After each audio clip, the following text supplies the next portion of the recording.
Bonsoir à toutes et à tous, bienvenue dans le Club Pancho, ravi de vous retrouver dans cette nouvelle émission avec vous sur Twitch.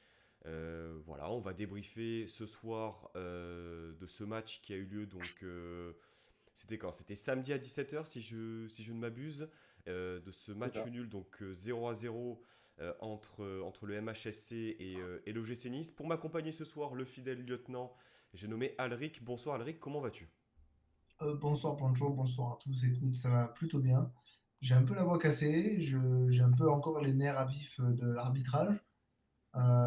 J'espère qu'on pourra prendre le temps de parler de tout ça à tête reposée. Effectivement, il y aura une nouvelle fois de plus une rubrique qui sera dédiée à l'arbitrage. On n'en peut plus, mais c'est comme ça. Un nouveau supporter niçois, et pas des moindres, fait son apparition pour la toute première fois ce soir. Je suis ravi de t'accueillir. Ilan, bonsoir, comment vas-tu? Salut à tous. Écoute, ça va très bien. Fatigué aussi, grosse journée de travail, fatigué aussi par l'arbitrage, on va en reparler. On espère qu'on va pouvoir faire une belle émission. J'en profite aussi voilà, pour parler de la voix de Niçois, Ilan. Je t'en avais un peu parlé en off, si tu veux peut-être en dire deux Yes. mots.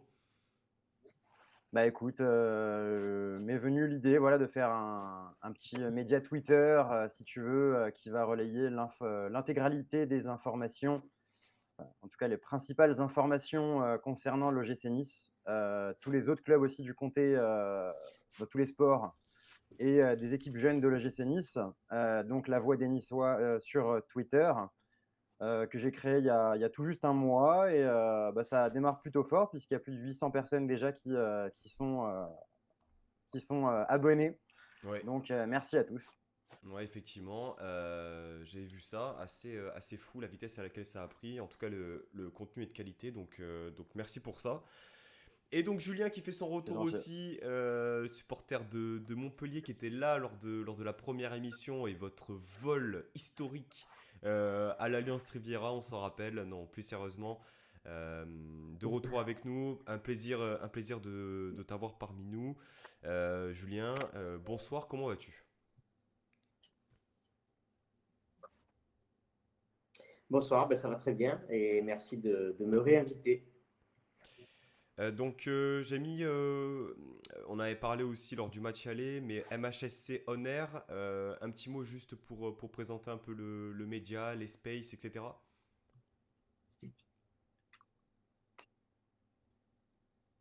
Oui, alors donc MHSC On Air, on est un petit groupe qui relate voilà, l'actualité du MHSC. Donc on va être sur tous les médias, Instagram, Twitter et Facebook, et le site internet mhsconair.com. Et donc on va parler de tout ce qui est l'équipe première, les jeunes, mais également les féminines.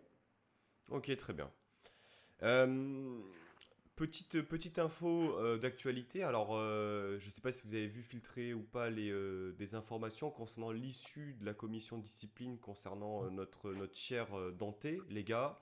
Là, je m'adresse peut-être surtout à Alric et Ilan. Les gars, est-ce que on a quelque chose par rapport à ça ou pas pour l'instant? Je cherche, mais je ne trouve pas. Ok. Toujours rien, hein. Donc ça ne saurait tarder. Peut-être qu'on aura le verdict de la Pendant commission en cours d'émission, effectivement.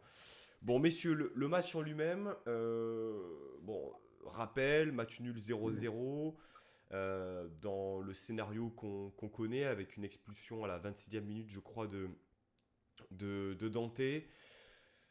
Un poteau de chaque côté, un penalty complètement raté, un carton rouge, pas mal de situations de Montpellier qui forcément a eu plus la balle. Je me tourne vers toi, Julien, pour la première question. Est-ce que, pour toi, au vu de la physionomie du match, c'est 2 points de perdu ou pas?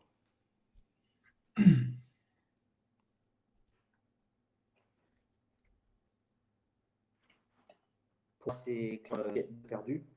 Parce qu'on a vraiment voilà, en danger. Il y a même eu deux poteaux pour Montpellier, il y en a un deuxième aussi. Benitez a sorti un grand match. L'équipe de Nice a très très bien défendu. Il y a eu un bloc assez solide. Et oui, c'est quand même 2 points de perdu parce que, au vu de la physionomie du match et le texte à 11 contre 10, on aurait clairement dû le remporter.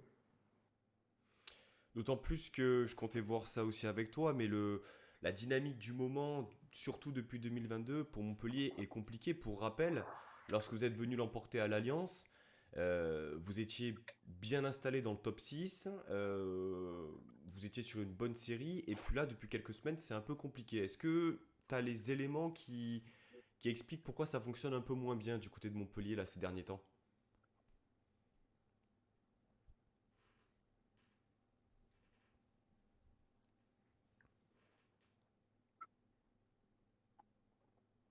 Le décalage est conséquent.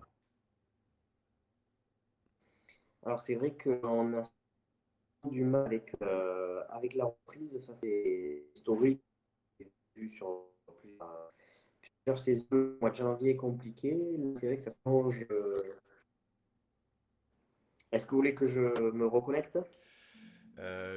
On peut tenter, Julien. Je m'excuse, mais même en termes de son, c'est vrai que ça coupe un peu. Donc, quitte la room et puis re-rentre et puis on va continuer avec Alric, justement. Peut-être ton avis sur ce match. Il y a beaucoup de similitudes, comme je disais en off, avec Ilan sur le match de Strasbourg, même si j'ai le sentiment qu'on a quand même moins souffert. Euh, on a, on a moins serré les fesses que sur le match. Benitez a été mobilisé, mais pas sur des situations, on va dire, extrêmement dangereuses. Sportivement parlant, comment tu analyses ce match et ce résultat, Alric? Il y a des similitudes à partir du moment où tu prends un carton rouge et que tu te retrouves à 10 pendant toute une mi-temps. Là sont les similitudes. Après, je vais rebondir un petit peu sur ce qu'avait dit Galtier en conférence de presse. Lorsqu'on était à 11 contre 11, il n'était pas satisfait de ce qu'il avait vu, à juste titre, parce que tu fais une très bonne entame de match, tu te crées euh, une belle situation et une très grosse occasion. La très grosse occasion, c'est le poteau d'Andy Delors et la situation, c'est l'action d'Amin Gouiri qui joue tout seul alors qu'il pourrait faire 50 fois la passe. Euh, Bien évidemment, enfin, après cette entame de match très bonne qui a conduit à 10 premières minutes de qualité de notre côté, on a complètement arrêté de jouer et on s'est mis en danger un peu tout seul. On a laissé Montpellier prendre l'ascendant. Donc forcément, on a commencé à concéder des occasions. Après vient ce carton rouge totalement lunaire qui bien sûr nous met en difficulté et fait que tu passes avec un sentiment qui est de on aurait pu prendre 3 points, à finalement on a pris un bon point, parce que compte tenu des décisions arbitrales plus que discutables, pour pas dire scandaleuses, oui, c'est plutôt un bon point du côté de Montpellier, mais il faut quand même se rappeler que tu peux ouvrir le score très très vite et changer la donne de ce match. Donc il y a des choses qui seront à corriger pour le match du dimanche contre Marseille. Alors, juste avant de te donner la parole, Ilan, Julien, est-ce que tu nous reçois? Ah, Ça y est, je vous reçois, je vous entends. Ok, ça a l'air d'être un peu mieux. On va continuer comme ça. Ilan, moi je rejoins complètement Alric par rapport à ce qu'il dit sur le fait que, euh, au vu forcément de la physionomie du match, on s'en sort avec un match nul sans encaisser de but, donc c'est plutôt correct. Néanmoins, à 11 contre 11, je pense qu'il y avait la place quand même de faire un résultat, surtout que Montpellier n'était pas forcément dans la forme de leur vie. Clairement, et surtout que je pense que statistiquement, on est généralement meilleur en deuxième mi-temps qu'en première. Galtier a l'habitude de sacrément secouer les joueurs euh, au retour au vestiaire. Donc c'est sûr que si on repart de là avec un 0-0, mais sans carton rouge, donc en jouant à 11 contre 11 la deuxième mi-temps, euh, on aurait pu les secouer. Maintenant, c'est sûr qu'on avait, comme l'a dit Galtier, avant le carton rouge, fait une première mi-temps en demi-teinte. Ça avait plutôt bien commencé. Il y avait le poteau de celui dont on ne peut pas prononcer son nom, de Andy Delors. Mais derrière, bon voilà, ça allait d'un but à l'autre. Il y avait des actions de part et d'autre. Dans les deux cas, voilà, si quelqu'un avait ouvert le score, ça n'aurait pas été démérité. Donc on manquait peut-être un petit peu de maîtrise, comme l'a dit Galtier, comme l'a rappelé aussi Alric. Effectivement. Donc, La question que je t'avais posée, Julien, alors je ne sais pas si tu nous reçois, c'était plus par rapport à l'état de forme de Montpellier depuis le début 2022. Des résultats compliqués, je crois de mémoire peut-être 2 victoires. Euh, Comment tu expliques que en fin d'année 2021, tu es quand même bien installé, tu peux prétendre euh, potentiellement aux places européennes, et là, donc, il y a des périodes qui sont plutôt compliquées ces derniers temps. Comment est-ce que tu l'analyses, toi, en tant que supporter?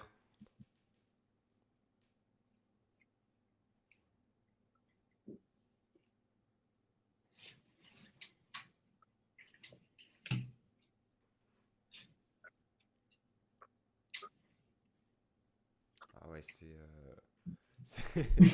quand même conséquent, hein. Je Je pense qu'on pense aura la que réponse demain. on avait peut-être aussi un petit peu plus de réussite en fin 2021. Là, on en a moins, on a quelques joueurs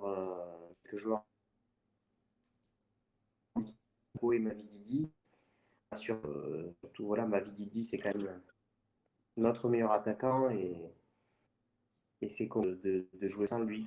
Donc, on manque de percussion et on manque On n'entend pas. d'efficacité offensive. Hmm. Ouais, on a des petites coupures de son avec Julien. On va essayer de régler ça. Euh, Comment ne pas évoquer, Alric, tu le disais un peu là dans ton développement, l'arbitrage sur cette rencontre. Certes, on s'en sort bien, je pense, au vu du scénario. On s'en sort bien, on ne perd pas, on ne prend pas de but. Mais que dire de la prestation de Monsieur Turpin, qui voilà, au même titre que Madame Frappard, au même titre que Monsieur Le Texier, je suis désolé de le dire, mais nous a complètement enflé sur ce match. Une faute inexistante, Je vous un entends carton. plus. Ouais, alors attends, est-ce qu'on règle les problèmes, ou est-ce Bah, que... là, Julien, hormis, voilà, j'allais dire sortir de la roue mais re-rentrer, je vois pas ce qu'on pourrait faire de plus. Alric, justement, par rapport à l'arbitrage, ce serait peut-être le moment bah, que tu nous développes un peu ton propos par rapport à ça. Ouais, alors j'essaie en même temps de récupérer un document, mon frère. J'arrive pas à le récupérer, donc je vais faire avec ce que j'ai. Bon, alors déjà, on va faire avec les faits. L'arbitrage, il est plus que... J'ai mon chat qui me mord, hein, je suis désolé, je combats aussi le fauve. Non, on va faire avec, on va faire avec ce que j'ai. Mais ouais, ouais, par rapport à l'arbitrage, ce qui est scandaleux, c'est le fait que la VAR n'intervient pas sur cette action. On est sur une décision de l'arbitre central de mettre un carton rouge pour geste d'anti-jeu. Alors, je vous donne l'information, c'est Seb Serrano qui me l'a donné. Il est en contact régulièrement avec un ancien arbitre international qui est Fred Arnaud, qui a fait des Coupes du Monde, qui a fait des choses comme ça, donc qui connaît un peu son métier quand même. Et qui va expliquer que la seule raison pour mettre un carton rouge sur l'action de Dante, c'est parce que Clément Turpin considère qu'il y a un geste d'anti-jeu, donc une action volontaire d'annihiler le geste d'Eliway.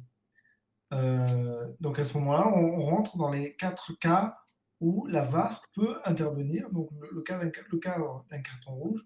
Et il faut savoir que selon les lois du jeu, 2 cas font que la VAR peut appeler l'arbitre central pour lui faire modifier sa décision. C'est dans le cas d'un manquement grave aux lois du jeu ou dans le cas d'une erreur manifeste. C'est-à-dire que l'arbitre prend sa décision de mettre carton rouge et la VAR peut considérer en ayant les images de dire non, je te conseille d'aller voir les images parce que pour moi il y a eu une erreur manifeste ou un manquement aux lois du jeu. Si la VAR n'intervient pas, ça veut dire qu'elle considère que l'arbitre a pris la bonne décision. Donc la VAR n'est pas intervenue, comme sur tous les cartons rouges sur lesquels l'OGC Nice est impliqué depuis le début de la saison. Et donc on considère que l'arbitre a pris la bonne décision. On est tous... Alors certes, on est supporters du club et on crie à l'injustice. Mais j'ai fait Copéglon lundi, et l'invité c'était Dominique Poulain, certes qui est journaliste dans le sud de la France, forcément à un œil aiguisé du côté de l'OGC Nice, mais avec toute l'objectivité qu'il peut avoir il l'a quand même dit, c'est très difficile de mettre carton rouge sur cette action-là.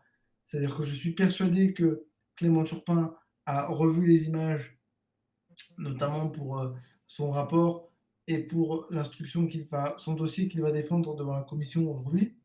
Je peux pas croire qu'il continue, je peux pas comprendre qu'il continue à défendre le fait qu'il y ait geste anti-jeu et que son carton soit maintenu.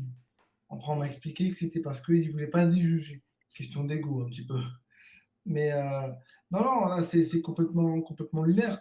Alors, il faut savoir que l'année dernière, Clément Turpin était dans le top 3 des meilleurs arbitres de Ligue 1. Je ne l'invente pas, je l'ai sous les yeux, le classement. Avec une certaine Stéphanie Frappard et un certain Benoît Bastien. Des arbitres absolument incroyables d'impartialité.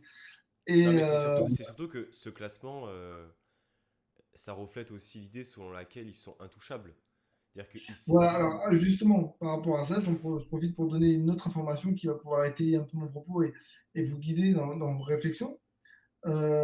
J'ai trouvé un témoignage d'un ancien arbitre international qui s'appelle Monsieur Bruno Derrien, qui expliquait en septembre 2021 sur RMC qu'aujourd'hui, à l'heure actuelle, en 2022, on ne sait plus sur quel système les arbitres sont notés. Ils le sont, mais on ne sait plus sur quel système. Parce qu'avant, il y avait des superviseurs qui venaient à tous les matchs. Ces superviseurs donnaient des notes sur 20 aux arbitres à la fin du match. Et tous les matchs, enfin, le nombre de matchs qu'ils faisaient donnait différentes notes. On faisait la moyenne des notes. Et celui qui avait la meilleure note était élu meilleur arbitre de Ligue 1. Et celui qui avait la moins bonne note était rétrogradé en Ligue 2 ou plus bas en fonction de Mhm. son échelon. La meilleure moyenne tournait toujours autour de 17 sur 20 et la pire des moyennes tournait aux alentours de 15,5, 15,5. Euh, Aujourd'hui, il le dit clairement, je vous le cite, comme ça je ne défends pas ses propos. Maintenant, on ne sait plus maintenant, ils ne sont plus notés et je crois qu'il n'y a même plus d'observateurs qui viennent voir les matchs. Il y a simplement une commission de visionnage à la DTA, c'est la direction technique de l'arbitrage, qui regarde les matchs, qui attribue une note, une seule, sans communication aucune de quoi que ce soit. C'est pas moi qui l'invente. C'est-à-dire que les personnes qui vont noter ne sont même pas présentes sur le match le jour J. C'est un C'est ça. revisionnage. Il y a une commission de visionnage des matchs, mais comme toi et moi, qu'on regarde le match en replay à la maison, pour l'analyser pour le club Pancho. C'est exactement ce que fait la DTA. Et Bruno Derrien le dit, à tel point que Vincent Labrune, le président de la LFP, donc c'est pas vieux ce que je raconte, puisque c'est Vincent Labrune qui a été élu il n'y a pas très longtemps que ça à la tête de la LFP, qui réclame maintenant qu'une plus grande transparence soit faite sur la notation des arbitres, parce qu'il y a trop de problèmes. Toutes les semaines, on discute de l'arbitrage. Et je vais être très sincère avec vous, j'en ai marre de discuter de l'arbitrage. J'aimerais qu'on parle foot, qu'on parle jeu, qu'on parle résultat, qu'on parle tactique, qu'on parle composition, qu'on parle du foot, quoi. Et toutes les semaines, on peut contester n'importe quel résultat sur une décision de l'arbitrage. Ouais, c'est-à-dire que Et ça vient. sans faire du clubisme à deux francs, hein. Il y a eu un problème d'arbitrage sur le match Strasbourg-Monaco. Il y a eu un problème d'arbitrage sur le match de Bordeaux ce week-end. Donc, tu sais, c'est pas simplement l'OGC Nice. Alors oui, dans Top Aiglon, on a un peu extrapolé en disant l'OGC Nice dérange-t-il? Alors, la réponse de Dominique Poulain a été oui, il y a des observateurs qui voudraient ne pas voir l'OGC Nice en haut de l'affiche parce que ça les fait chier. Mais c'est les observateurs, ils n'ont aucun pouvoir sur la ligue. C'est juste des journalistes qui sont supporters de Est-ce clubs. que. Voilà. Alors, Alric, est-ce que tu as terminé ou pas par rapport à Oui, ça ou oui, pas? Moi, oui. j'ai une question à vous poser, les gars, tous les trois. Est-ce que justement, ce serait pas le chemin de bataille, un peu le parcours du combattant, à subir pour devenir un grand club en France, que de vivre un peu cette période-là, non pas qu'on soit les seules victimes. Il y a d'autres clubs qui ont été victimes de ces erreurs-là, mais Nice, sur les cartons rouges, objectivement, Schneiderlin, il n'y est pas. Kluivert, il n'y est pas. Dante, il y est, mais pas au bon endroit, au bon moment. Et Dante, deuxième fois, il n'y est pas. Ça fait quand même beaucoup. Et heureusement pour l'instant que les résultats n'ont pas été affectés, Idan. Écoute, c'est vrai que ça commence à faire beaucoup. Je sais pas du tout quoi répondre à ta question. Est-ce que, comme je disais tout à l'heure, Elric, l'OGC Nice dérange? Je ne sais pas, parce que c'est vrai que si tu fais un tour sur chaque forum de club de Ligue 1, on se rend compte que chaque club dérange. Tu as l'impression que La Ligue 1 dérange. On va... la Ligue 1 dérange, c'est ça. Non, mais à un moment donné, il faut remettre en cause l'arbitrage français de manière générale, qui est calamiteux, qui est catastrophique. À un moment donné, on se demande à quoi sert la VAR. Oui, en effet, les arbitres peuvent faire des fautes, mais des erreurs. Mais derrière, il y a la VAR qui est censée déjuger. Maintenant, oui, pour répondre à ta question, donc à savoir s'il ne faut pas passer par là pour devenir peut-être, je sais pas, un grand club, je sais pas. Je vois pas vraiment la raison pour laquelle il faudrait qu'on subisse ce genre d'erreur pour devenir un grand. Dans le sens aussi, peut-être s'affirmer, monter au créneau, dire ça suffit, quoi. J'ai compris ce que Mais tu veux dire. justement, on fait pas ça. Bah, J'ai voilà, il faut peut-être un peu forcer notre nature, non? j'ai compris ce que tu veux dire. Bah oui, alors écoute, hein, Paris a sacrément râlé sur l'arbitrage récemment. Est-ce que ça a marché? Je ne sais pas, puisque derrière, ils perdent à Nice, je crois, si je dis pas de bêtises. Le match juste après, ils Oui, perdent mais à Nice. avec un arbitrage. C'est vrai l'arbitre, oui, ça n'a pas été extraordinaire, mais ça n'a pas empêché Nice de gagner derrière. Bon, il a fallu qu'on mette les bouchées doubles.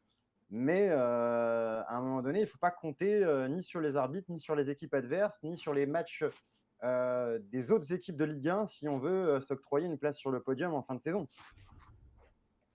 Alors, si vous me permettez 30 secondes, après je donne la parole à Julien ou à qui tu veux, c'est parce que j'avais oublié de parler de ce document que j'ai entre les mains. Ah, C'est au comité exécutif de la Fédération française de football, donc le plus haut organe de la Fédération française, il y a deux présidents de Ligue 1 qui y siègent, notamment un qui s'appelle Jean-Michel Aulas. Et qu'est-ce qui s'est passé entre Lyon et Lille? Il y a eu un but qui a été refusé injustement à Paqueta. J'espère que vous avez revu l'action. Pancho, j'espère que tu as revu l'action, que ce but était complètement valable. Et c'est Clément Turpin qui a été un peu la cible, et notamment aussi Michael Lesage. Et qu'est-ce qui s'est passé? En fait, Pascal Garévion, le directeur technique de l'arbitrage, a dit oui, on reconnaît qu'il y a eu une erreur. Mais pourquoi il a fait ça? Parce qu'en fait, son supérieur hiérarchique, c'est le comité exécutif de la Fédération française de foot. Et donc, typiquement, quand Jean-Michel Aulas a gueulé, c'était un peu le supérieur hiérarchique des arbitres qui gueulait. Donc, forcément, le chef des arbitres a dit ah oui, excusez-nous. Hein. Sauf que nous, on a un club qui ne va pas faire de vagues parce que tu comprends, on préfère avoir des bonnes relations avec tout le monde, quitte à se faire chier dessus au moindre premier problème qu'il y a. Parce que je vous rappelle que le 22 août, on a fait une connerie, mais on s'est fait chier dessus pendant 3 semaines. Et puis allègrement, hein, c'est pas. Ah ben on a pris, Donc au bout d'un moment, on a pris des torrents de merde, hein. voilà. Donc au bout d'un moment, moi je pense qu'il faut arrêter de vouloir faire le gentil club, il est beau, il est gentil, tout le monde est bisounours. Essayer de monter au créneau quand il faut, et quitte à briguer certains postes qui peuvent permettre d'avoir de l'influence. Parce que moi j'en ai un peu marre. Et attends, j'invente rien, hein, parce que le deuxième président de Ligue 1, c'est pas un mec du PSG ou un mec de Monaco. Hein. C'est Marc Keller de Strasbourg. Hein. Donc si lui il y est, Jean-Pierre Rivière il peut y être. Hein. Ouais, on pourquoi demande de pas. la transparence aux arbitres et en même temps, les personnes qui demandent cette transparence-là, il y a des conflits d'intérêts par rapport à leur position, donc c'est quand même assez bizarre. Julien, est-ce que tu nous entends? Est-ce que tu nous reçois? Parce que c'est quand même un débat qui est intéressant et en tant que Montpellierin, est-ce que tu nous rejoins un peu? Est-ce que tu es d'accord déjà pour dire qu'il y avait bien pénalty, enfin bien pénalty, oula. Est-ce qu'il y avait Il n'y a bien pas une... penalty, mais on avait dit Walid, il y a penalty. Donc bon. Le penalty, on est d'accord qu'il est inexistant.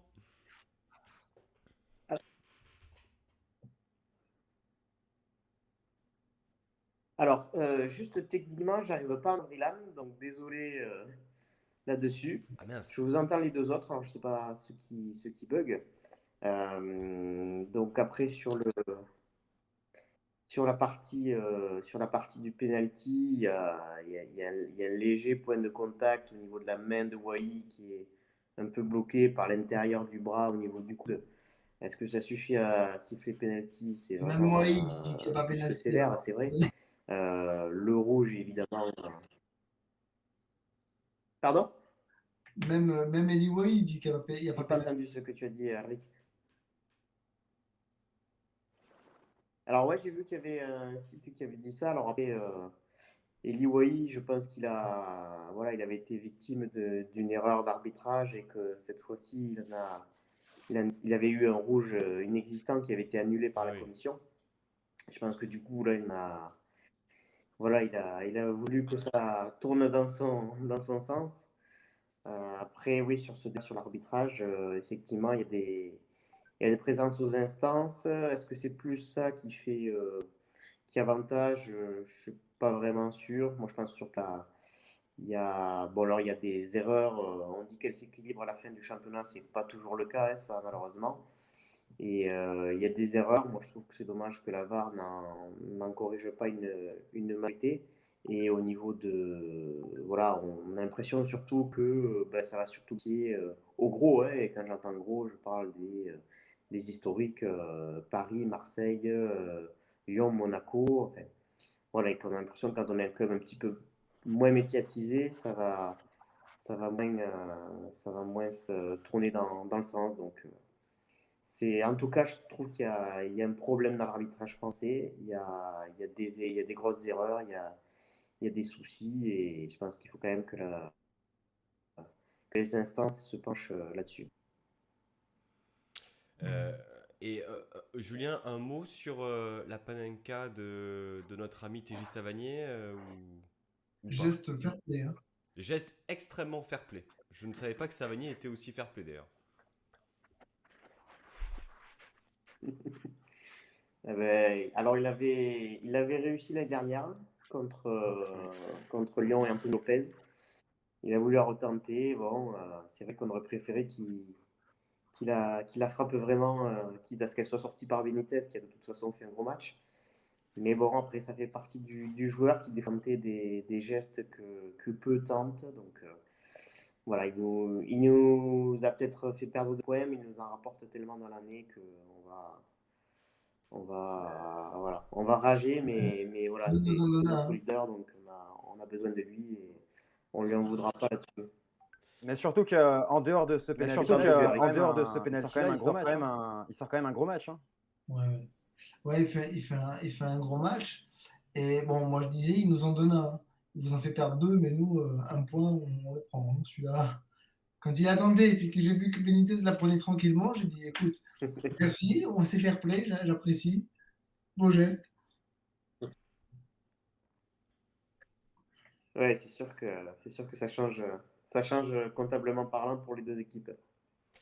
Mais au-delà de ça, si tu enlèves le penalty raté de Savanier, moi je me suis régalé. Hein. Enfin, le joueur, pied gauche, pied droit, extérieur du pied, jeu court, jeu long. euh, il a une forme de. Ouais, genre, il pue le foot en fait. Genre, c'est vraiment un joueur moi, que j'adore. Franchement, avec tout le respect que j'ai pour Montpellier, Julien, euh, c'est quand même. Ouais, après, je pense que voilà, il est attaché au cadre, à ce cocon peut-être familial aussi par rapport à son développement en tant que joueur. Mais quel plaisir, quel, quel joueur en fait. Il y en a peu des comme ça, autant à l'aise, pied gauche, pied droit. Enfin, t'enlèves son pénalty raté, il fait un super match.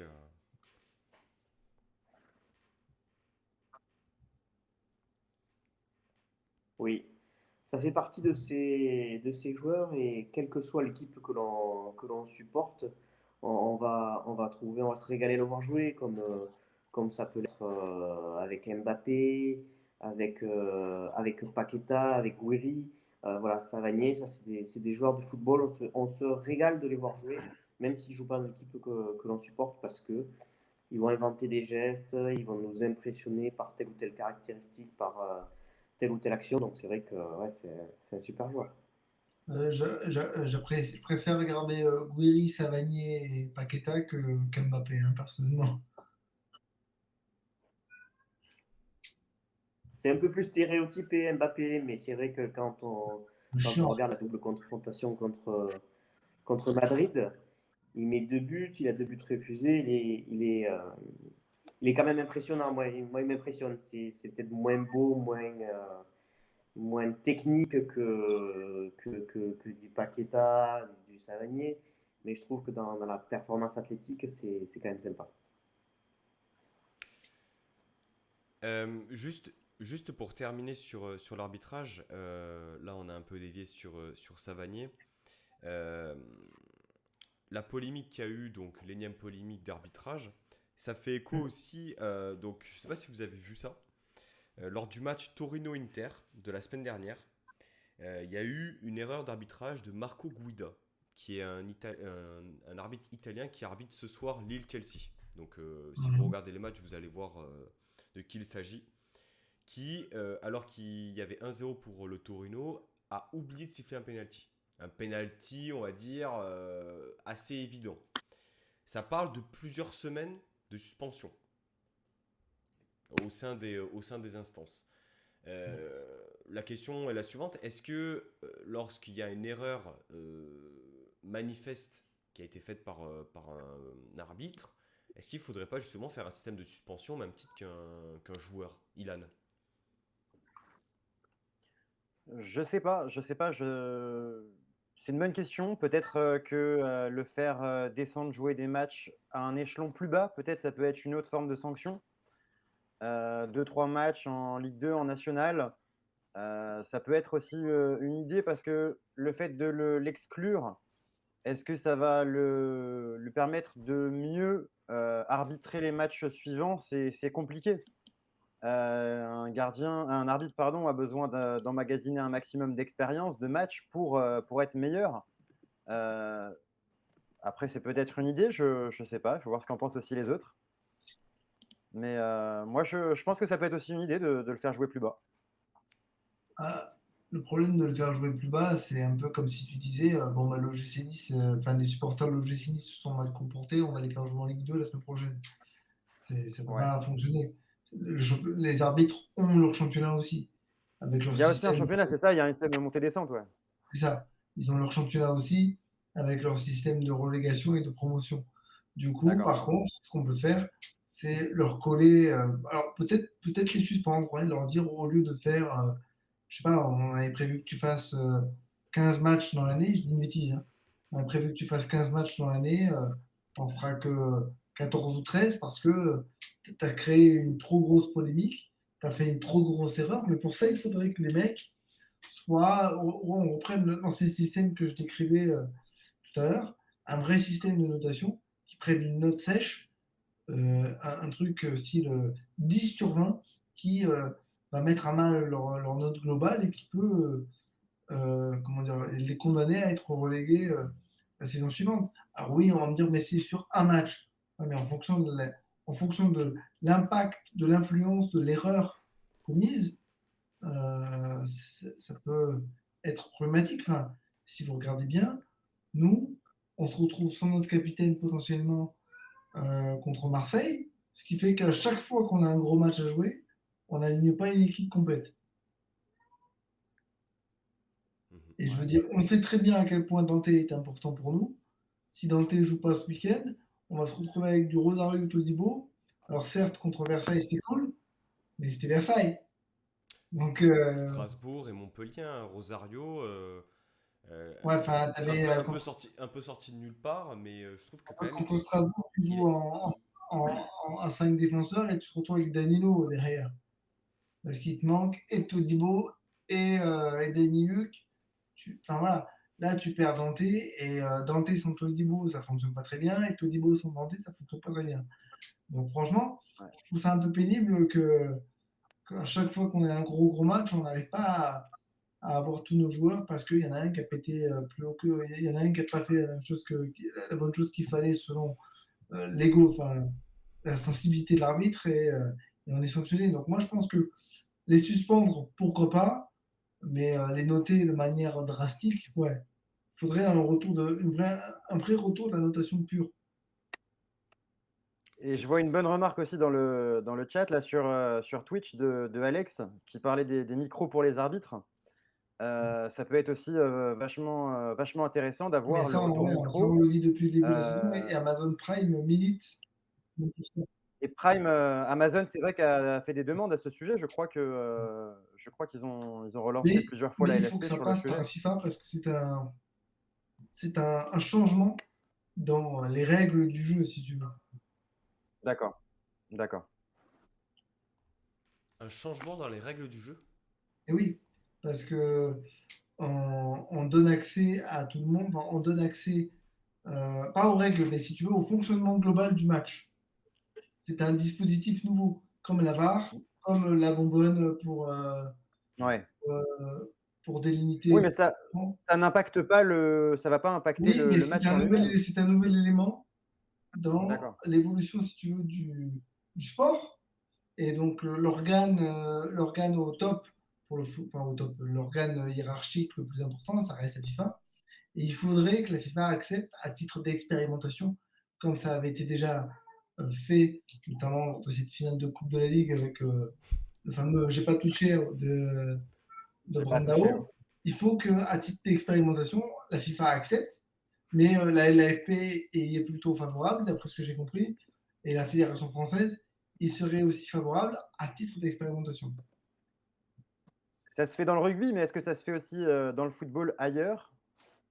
Non, je pense pas. Il faudrait voir Honnêtement, je comment, pense pas. il faudrait voir comment ça se passe en MLS parce que c'est vrai que dans les sports US, c'est vachement utilisé. Enfin, je prends l'exemple de la NBA où dès qu'il Tu y peux a... prendre l'exemple du football américain Ouais, aussi. Hein. mais la NBA, là depuis peu, les coachs ont la possibilité de demander un replay sur une action bien précise. Ensuite, les arbitres donc délibèrent et puis Oui, parce que il passe au micro disant il y a faute technique. Enfin, je veux dire, c'est transparent, t'es d'accord, t'es pas d'accord, mais au moins t'as l'explication et t'as le fin mot de l'histoire. T'as de la ouais, communication. je suis d'accord avec toi, mais le problème c'est qu'on ne peut pas comparer avec le basket parce que le basket est un jeu de temps mort. Mais ouais. Il n'y a pas de temps mort au foot. Tu n'as pas un coach qui va dire ça ne me convient pas, on fait temps mort et dans 30 secondes on reprend. Au basket, si tu veux, toutes les 10 secondes, tu peux demander un temps mort, couper le jeu. Oui, Donc tu mais profites. non, mais le temps mort ou pas, la possibilité de revenir sur une action, de l'analyser Ah oui, et de pouvoir justement basculer, de faire basculer un peu cette. on pourrait accorder par exemple comme au volley la possibilité au capitaine des équipes, Hmm. une fois par mi-temps, comme au volley, de demander la vidéo sur une action précise, type un carton rouge, un penalty.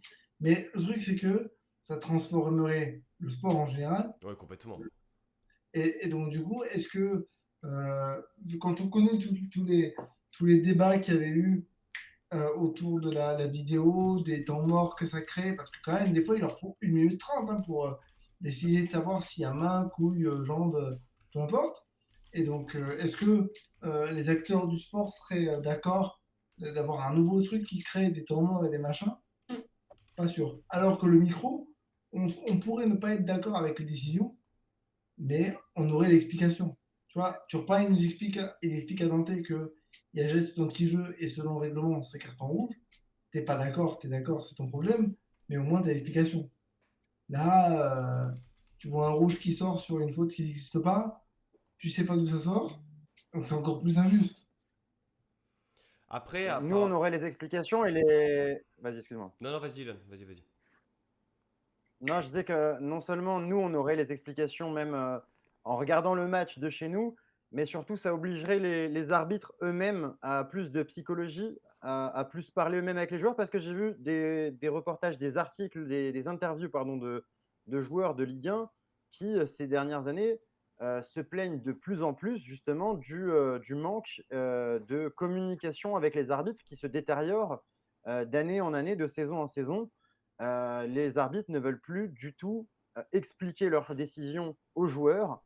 Là, ça va les obliger à plus de psychologie aussi, donc peut-être que ça peut avoir un impact positif. Ouais, ouais, sûrement. Puis il y a des arbitres qui s'expriment un peu comme des cow-boys, donc ça pourrait les calmer aussi. Après, apparemment, Clairement, c'est ça. il y a eu une explication donnée par Monsieur Turpin. T'as déjà entendu parler de Turpin? T'as envie de lui mettre des gifles? Alors, non, personnellement, On va voir des reportages avec Turpin, tu vas voir. Sur YouTube, t'en as plein. On va voir des reportages avec Turpin, dans il met des claques. Non, mais parce que là, il y a un passif. Là, il y a un passif. Mais simplement, Il revient. apparemment, il a apporté cette précision-là auprès de Galtier, en lui donnant ces explications-là. Limite, sur ce qu'il lui a donné comme information à ce moment-là, t'aurais aimé écouter ce qui se dit. Et non pas que ce soit relayé par Galtier. Mais oui, parce que les arbitres n'ont pas le droit à la parole, malheureusement. Ils peuvent pas s'exprimer en conférence de presse pour expliquer. Ils peuvent pas s'expliquer. Enfin, il y a trop d'opacité. C'est une espèce d'omerta, le monde de l'arbitrage en football. Hmm. Bon, C'est dommage.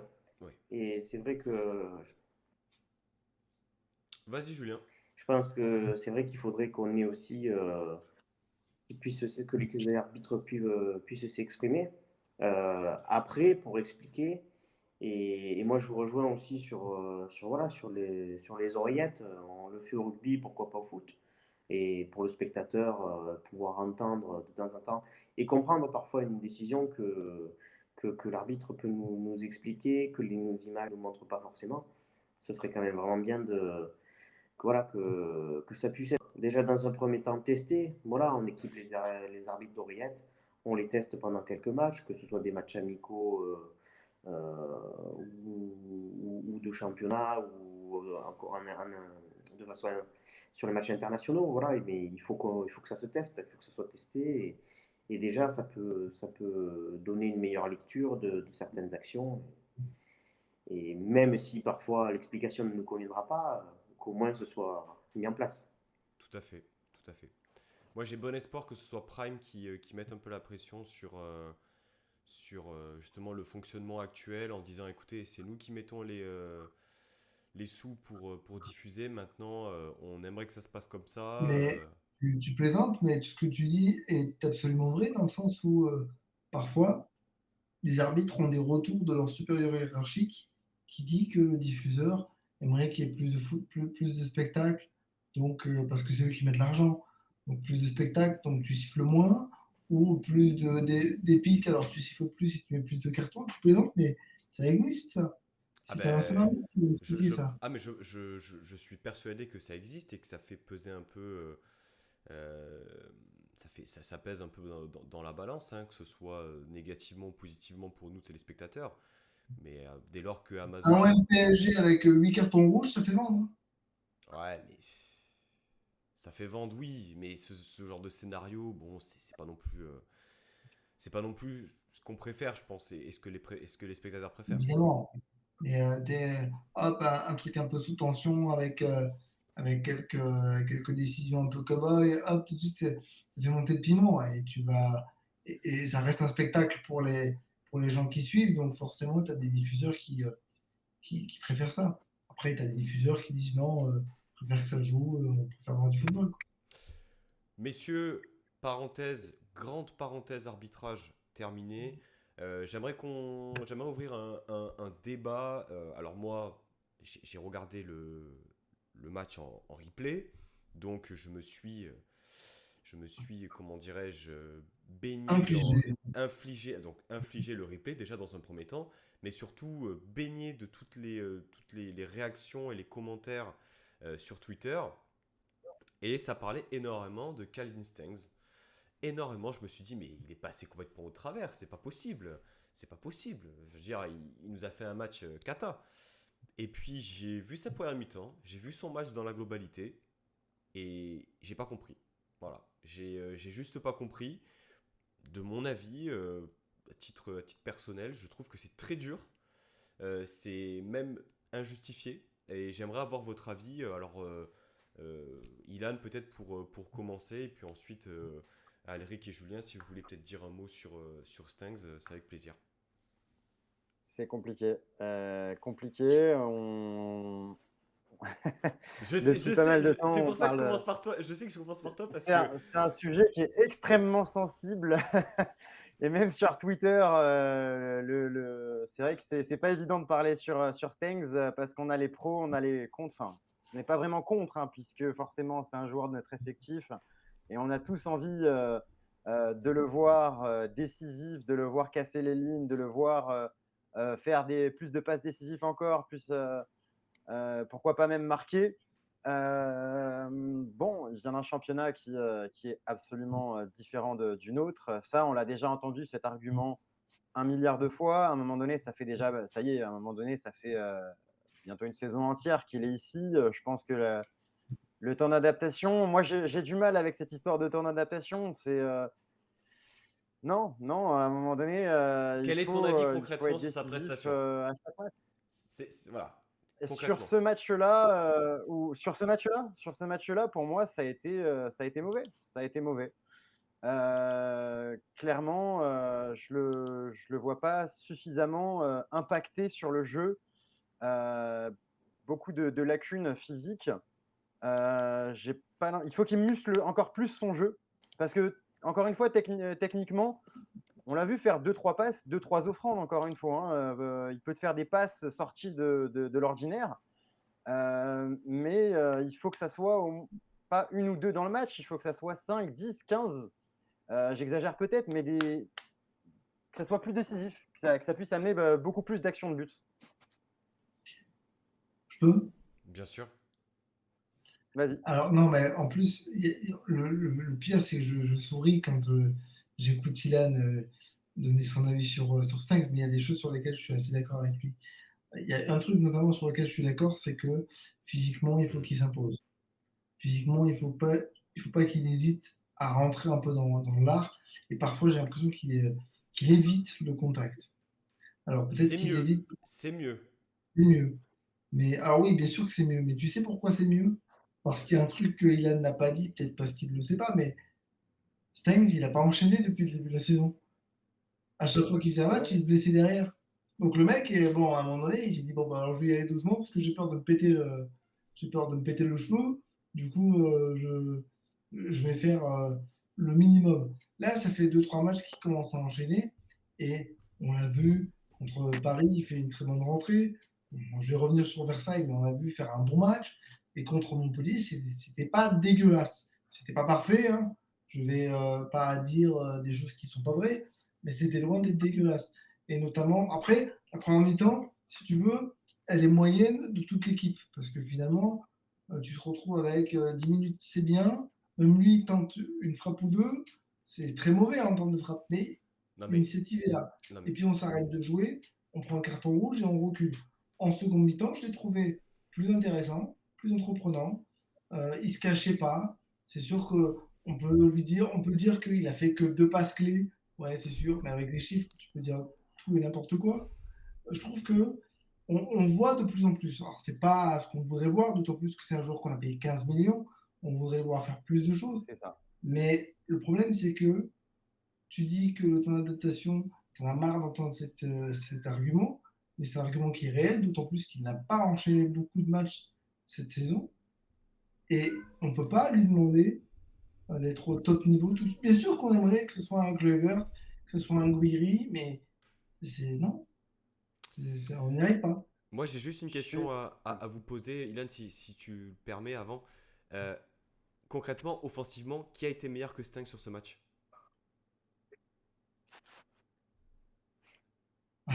Gouiri, transparent. Delors, il a été bon dos au but. Mais sinon, il rate. Non, même Delors, ça a été compliqué. Ouais, mais dos au On but, par contre, je a l'ai l'impression trouvé. qu'il surnageait parce que c'était Montpellier, mais honnêtement, Je l'ai trouvé intéressant dans un registre un peu différent où physiquement il prenait le dessus sur la défense centrale. Sinon, pas grand chose.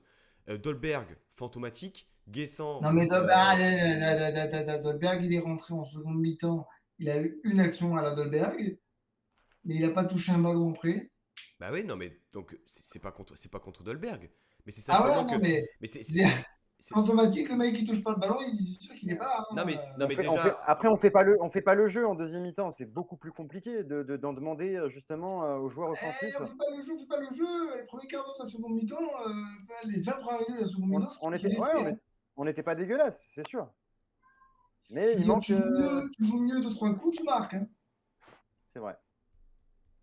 Je trouve quand même que la communauté niçoise sur Twitter par rapport à Stings, alors je pense, à mon humble avis, qu'on vit avec des traumatismes de scénarios, de mercato horribles, entre autres Miziane, Issan Sako et compagnie, et qu'on a besoin d'avoir un bouc émissaire dans l'équipe, même quand elle fonctionne. Et ça, Euh, bah, je suis pas tout à fait d'accord avec ça parce que, oui, alors si par exemple Gouiri non mais n'était pas. Alric, juste, je termine. Quand ça n'allait pas, le bouc émissaire, ça a été un moment, ça a été Thuram l'année dernière. Il y a quelques années, bon, Grégoire Puel pour d'autres raisons. Il y a toujours un Oui, bouc bon. émissaire, même quand l'équipe fonctionne, ok? Et donc là, Stengs, il arrive. On dit que c'est, on dit que c'est un crack. Ce qui est sûr, c'est que, comme l'a dit Ilan, je suis totalement d'accord, physiquement, il n'est pas encore prêt, il n'est pas encore opérationnel à 100% pour exploser en Ligue 1, c'est évident, mais par contre, sur les Lui-même dernières... l'a dit, hein. les- Lui-même l'a dit, Ouais, exact. Il l'a dit. qu'il est physiquement pas prêt. Physiquement, il n'était pas prêt à.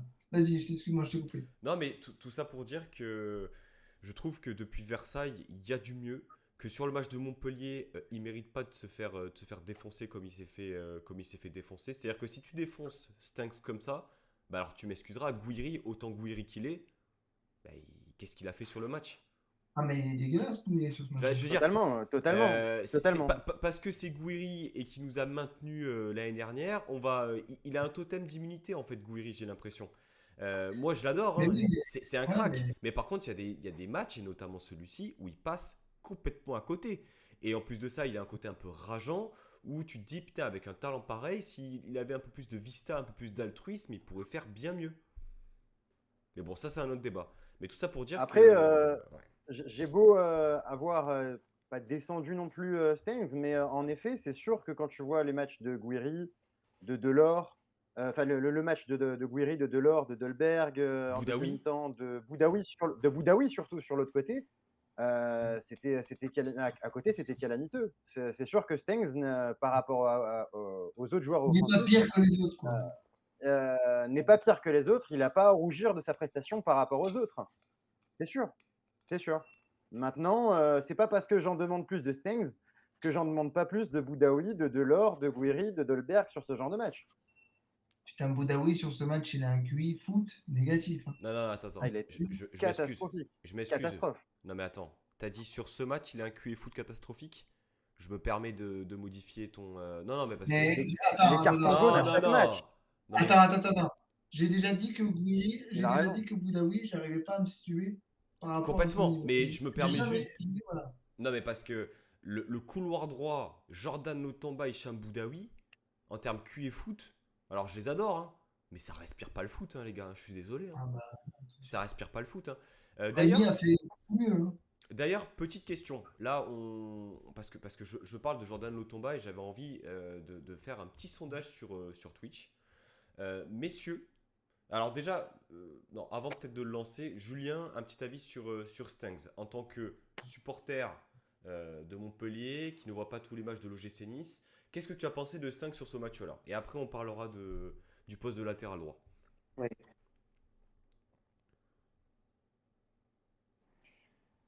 Je ne l'ai pas trouvé catastrophique. Effectivement, il a eu un peu de mal physiquement dans les duels. Mais après, je l'ai pas trouvé mauvais. C'est vrai que c'était un peu compliqué de toute façon quand on est à 10 contre 11 d'attaquer, de faire la différence. Alors après, il souffre peut-être un peu de la comparaison avec Brahimi, que j'ai trouvé vraiment très bon dans sa rentrée en jeu.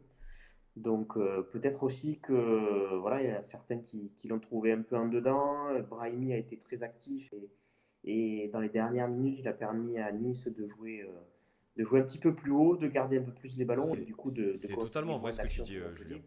Donc peut-être qu'il souffre aussi de cette comparaison-là. Effectivement, effectivement.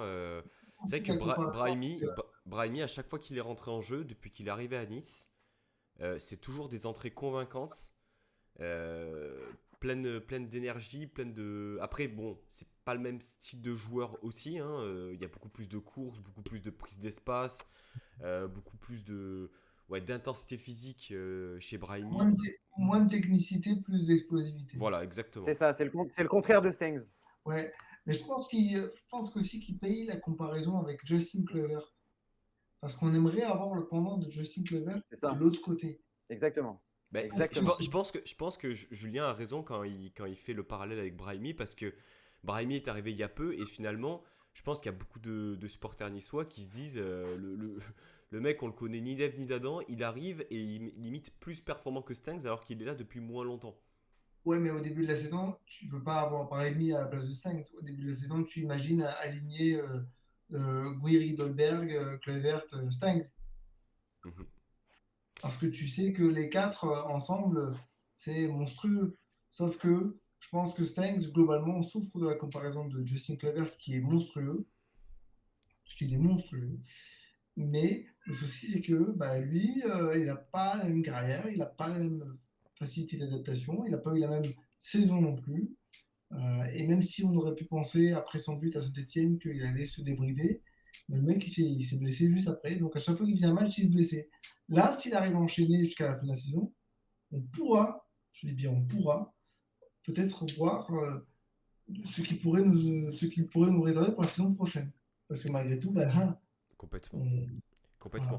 Il y a Jack qui nous dit Lotomba, c'est un joueur inoffensif, trop frileux, pas une passe vers l'avant, pas une accélération. Ça va, Alric? Alors, Alors, avant que tu répondes, je vous mets un sondage sur Twitch. il voulait tester la fonctionnalité sondage.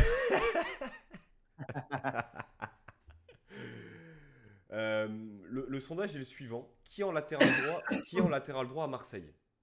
Là, c'est une projection directement sur le match de ce week-end parce qu'il y a débat, je pense. On aura 3 joueurs qui seront plus ou moins opérationnels. Peut-être Attal qui va peut-être plus être dans un rôle d'entrant. Les gars, vous voyez qui à ce poste-là? Parce que Lotomba va pas faire son procès à chaque émission, mais c'est pour moi c'est Contre Marseille, tu veux dire? contre Marseille. Ouais, vous voyez qui latéral droit contre Marseille, les gars? Ilan, par exemple. Ça tenait qu'à moi, Daniel Luc. Ouais, pareil. Pareil, pareil, mon petit Flavius là. Pareil, parce que tu sais Eh oui, quoi, Attal, j'ai peur qu'il se blesse au bout de la 5e minute. C'est jamais arrivé, si? C'est jamais arrivé, notamment contre Marseille, Bah si, dans une si, je journée. m'en souviens très bien. Je m'en souviens Voilà. très bien. Tu vois, c'est. Non, mais pourquoi Flavius, les gars? Parce que sur un côté, si c'est sur un côté, il a réussi à mettre dans sa poche Neymar, il réussirait très bien à mettre Payet sur un côté, par exemple. Pas Payet dans sa poche, par exemple. Si c'est Payet qui joue sur un côté. Ouais, mais de toute façon, tu comprends tellement rien aux compositions de Sampaoli que. Parce que si c'est tu vrai mets qu'il a un... fait le taf contre Paris, quoi. Hmm.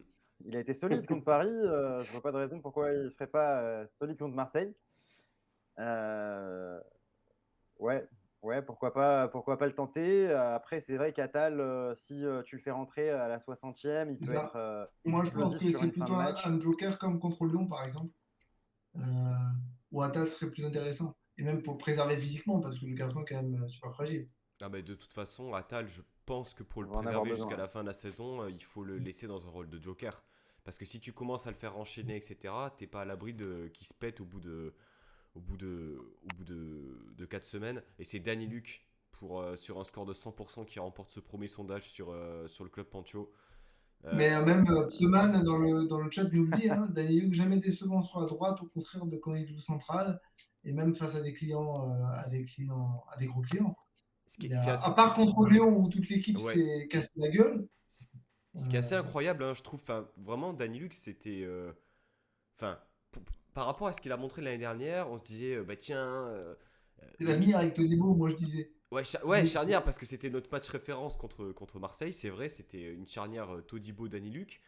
Là, cette saison, putain, mais ce poste-là lui va quand même beaucoup mieux. C'est solide, des matchs références. Je sais pas exactement où est-ce que ça le mènera, mais en tout cas, agréablement surpris de ses prestations à ce poste-là. Et en même temps, très déçu de le voir si peu performant dans l'axe, mais faut pas non plus trop en demander. pour Flavius. Après, on sait qu'on a un poste, on a des postes de latéraux qui sont quand même hyper fragiles, hein. Parce que, à ma avis, je sais pas trop si on y reviendra l'année prochaine, mais Bard, il faut lui mettre quelqu'un, il faut lui mettre quelqu'un d'expérimenté dans les pattes parce que bah, lui aussi, il est tout jeune, il a un coup de mou. Le poste de latéral droit, il faut tout refaire. C'est nettoyage de printemps. L'Otomba Attal, il faut que ça s'en aille. Euh, et Ouais. parce qu'on a des postes de latéraux qui sont très importants dans le système de Galtier, mais qui sont inoffensifs. De toute façon, je pense qu'on est tous d'accord pour dire, en présence d'un supporter de Montpellier, que le dernier bon latéral droit qu'on a eu, c'est Arnaud Souquet. La gueule. Il fait un bon match, hein. Il fait un bon Ah, match en mais plus, hein. moi j'aimais bien Nice, hein, Arnaud Souquet, hein. Ouais, J'aimais. lors de sa première saison uniquement, quoi. Alors c'est vrai que pour en parler, non mais pour en parler parce que Souquet il fait souvent débat à Montpellier. C'est-à-dire qu'il a un petit peu alterné le bon et le moins bon. Et ben, vous parliez de tête de Turc. Voilà, vous disiez que ben, souvent il y a une tête de Turc. Et malheureusement, Souquet, malgré quelques buts très importants, sa première année, il était un peu une tête de Turc. Moi, j'étais pas de l'avis de la majorité des supporters. Je le trouvais quand même bon, mais c'est vrai qu'il a été très critiqué. Mais surtout que Souquet c'est le numéro un ou c'est Sambia le numéro un dans ce poste-là? Parce que j'ai cru comprendre que Sambia revenait de blessure. En termes de hiérarchie, ça se passe comment? Alors, c'est vraiment. Alors, Souquet, quand il arrivait, a remplacé Aguilar qui était parti à Monaco. Donc, c'était Souquet le titulaire. Sambia a souvent été baladé au niveau des postes, un petit peu au milieu, un petit peu latéral. À un moment donné, il a eu la préférence de l'ancien coach d'Air Zakarian, plutôt sous forme de piston. Donc dans une défense à 3 ou à 5, suivant comment on l'entend, et sur ce poste un petit peu hybride de joueur de côté, Sambia était plus performant, notamment grâce à une très bonne qualité de centre. Mais ça reste un joueur très très irrégulier, Sambia. Et cette saison, c'est vraiment pas ça. Plusieurs fois, il a eu sa chance et il l'a jamais saisi. Et c'est Souquet qui fait plutôt une bonne saison. Donc à aujourd'hui et à cette période de la saison, c'est Souquet le titulaire et Sambia le remplaçant. Sambia qui va pouvoir parfois couvrir Souquet, qui va parfois rentrer sur un poste d'ailier droit aussi. Ah ouais. Ah ouais, Souquet ailier droit, Oh, messieurs, c'est le couloir droit de l'équipe Non, de, Sambia. de l'équipe de France de Laurent Blanc. Sambia, Sambia, Ah, Sambia, Sambia, pardon. d'accord. Ah ben tu m'excuseras, Sambia, Souquet, c'est Debuchy Réveillère. Je sais pas si vous vous Sambia. rappelez en équipe de France. Horrible. Horrible ce couloir droit. C'est contre l'Espagne, on avait Ah perdu oui. après. En tout cas, je te remercie Julien parce que tu viens totalement de griller la question individuelle que j'allais poser à Alric sur Ruben Aguilar. Donc, je vais vous lancer sur un sujet, les gars. Le temps que je cherche le numéro 37 de la réserve. Quel est l'entraîneur, le nom d'entraîneur adjoint Désolé. de Montpellier? Non, pas de souci, t'inquiète pas. Je vais juste devoir trouver une autre question, mais c'est pas grave, hein, on s'adapte. Euh, J'aimerais bien. Comme Enfin, si j'avais aucune culture football. non, ça va, ça va. Euh, les gars, peut-être une prestation qui vous a marqué, que vous souhaiteriez souligner. Hmm, on a parlé on a parlé plus ou moins de, voilà, de Stenck, des joueurs offensifs assez inexistants. Ilan, est-ce qu'il y a un joueur, toi, Ouais, qui t'a marqué positivement, négativement? Je te laisse le champ libre. Comme ouais, ça, ouais, ouais. je cherche ma question pour Julien. Tu peux y aller. Clairement, totalement oui. J'ai une remarque. Ben, déjà, on a la confirmation de Todibo derrière, mais c'est surtout un bordel. Rosario en défenseur central, ça a de la gueule. Ça a vachement de la gueule et Titulaire, si Dante est suspendu, ce sera lui le titulaire. au Vélodrome, je vois personne d'autre que Rosario pour mener la baraque avec Jean Clair en défense centrale. Euh, que tu peux le mettre au gardien, tu peux le mettre attaquant de pointe, il te fera, quoi qu'il arrive, j'ai l'impression, une prestation extraordinaire. Il pue le football aussi, Ouais. Rosario. Ouais, mais moi, je vais souligner la performance de l'arbitre. Non, je déconne, je l'ai déjà fait. Non, non, après, je suis assez d'accord. Rosario, il est impressionnant. En fait, si tu veux, c'est. Parce qu'on a tendance à l'oublier, mais c'était le capitaine du PSV quand on va le débaucher. Et ça se Exact. sent que c'est un capitaine sur le terrain. Et je pense que là, il lui manque encore un petit peu, tu vois, de quelques mois d'intégration. Je pense qu'il a besoin de. Il y a la barrière de la langue. Ouais, C'est la barrière il de a, la langue, je pense. il a la barrière de la langue, et puis je pense qu'il a besoin de faire une préparation complète avec nous, tu vois. Mais l'année prochaine, tu vois, quand il faudra désigner un capitaine, parce que je pense que Benitez sera plus l'année prochaine, quand il faudra désigner un capitaine ou un truc comme ça, tu vois, ça, je le vois bien en deuxième capitaine derrière Dante, tu vois, par exemple. Il a quelque chose. Ouais. Il a le vice en plus sur le terrain. Par exemple, quand l'arbitre, il est là, il se fait un peu malmener par les joueurs adverses. Rosario, il est jamais très loin pour dire attends, attends, je t'explique bien. Viens, on discute tous les deux. Non, il est impressionnant, puis il est intéressant dans le jeu et en dehors du jeu. C'est vrai que je le trouve assez déjà incroyable depuis début 2022 où il avait une période un peu creuse en fin d'année. Là, il revient très fort. Et c'est surtout le parallèle entre son intensité physique qui est incroyable, surtout lorsqu'il joue milieu de terrain pour le coup, et le calme qu'il peut avoir lorsqu'il y a un rassemblement, etc. C'est le taulier en fait. T'as l'impression que le mec, ça fait 15 piges qu'il est au club, qui connaît tous les joueurs, qui connaît. Ouais, c'est un guerrier, c'est un mec qui nous manquait et je pense qu'il est totalement Galtier compatible par rapport à ça. Ah oui, totalement Galtier compatible. Totalement. Exactement. Donc c'est parfait. Les gars, un autre joueur, Julien, peut-être du côté de Montpellier. Moi personnellement, j'ai beaucoup aimé le défenseur central. Alors je sais pas si on dit Esteve ou Esteves, mais Maxime Esteves, il a fait un gros Esteve, match. Maxime Esteve. Esteves? Esteve, ouais. Esteve, ouais. Esteve, Esteve? Esteve. ouais. Ok, Esteve. Esteve. Esteve. Ok. C'était celui qui avait failli se faire décapiter la match aller par Andy Delors. Quand il lui fait sa retournée à 10%. Ah Dans la oui, tête. oui. Ouais. Le retourné du match aller. Ouais. Ouais. Alors moi, au niveau de Nice, j'ai trouvé que la défense centrale est vraiment performante. En plus, dans une attaque-défense, forcément à 11 contre 10, j'ai trouvé que la défense de Nice, la défense centrale surtout, a vraiment été performante. Après, ouais, j'ai vraiment aimé la rentrée de. Enfin, bien aimé. Du coup, non, j'ai pas aimé la rentrée de Brahimi. Voilà, côté niçois. Côté montpelliérain, Esteve a fait une grosse partie. Il est vraiment très bon et c'est vrai que voilà, il a que 19 ans et en de prolonger, ça c'est une info qui a été sortie par France Bleu Héros, Bertrand Queneut. Voilà, il devrait une prolongation alors qu'il a signé son contrat pro en août ou en septembre. Donc Esteve a été très bon et puis comme d'habitude, Jordan Ferry a fait un match très très bon, très actif avec beaucoup d'appels, beaucoup de Ouais. décrochages, beaucoup de ballons touchés. Et j'ai vu qu'avant match, Galtier s'était pas privé de faire un petit compliment déstabilisateur juste avant le match. Et ouais, les satisfactions, c'est Steve, Ferry et Savanier si on occulte le penalty. Ok.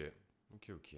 Non, non, mais très très bon. Je connaissais pas alors de nom hein, forcément, mais les petits jeunes de Montpellier à surveiller, je pense, pour les prochaines années.